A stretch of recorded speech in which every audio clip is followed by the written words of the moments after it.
আল্লাহ তাআলা ঘোষণা দিচ্ছেন সূরা বাকারা সূরা নম্বর 2 আয়াত নম্বর 45, সূরা বাকারা সূরা নম্বর 2 আয়াত নম্বর 153, সূরা আনাম সূরা নম্বর 6 আয়াত নম্বর 162, সূরা তোহা সূরা নম্বর 20 আয়াত নম্বর 14, সূরা তোহা সূরা নম্বর 20 আয়াত নম্বর 132, সূরা ইব্রাহিম সূরা নম্বর 14 আয়াত নম্বর 40, সূরা মুমিনুন সূরা নম্বর 23 আয়াত নম্বর 2, সূরা আনকাবুত সূরা নম্বর 29 আয়াত নম্বর 45, সূরা মান সূরা নম্বর 107 আয়াত নম্বর 4, সূরা মান সূরা নম্বর 107 আয়াত নম্বর 5, সূরা কাউসার সূরা নম্বর 108 আয়াত নম্বর 2। এবার আল্লাহ তাআলা বিভিন্ন জায়গায় সালাতের কথাই বলেছেন, বলেন সুবহানাল্লাহ।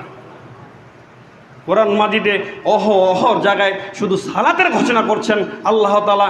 এরপর আমরা আদম সন্তান বরণী মুহররম নিজে মুসলিম দাবি করছি, কিন্তু আমরা সালাত আদায় করতে চাই না। সম্মানিত মুসলিম একরাম, আকুল আবেদন থাকবে আপনি অন্তত এই সালাতটাকে ধরে রাখার জন্য চেষ্টা করবেন। সম্মানিত মুসলিম একরাম, আপনি যথাসম্ভব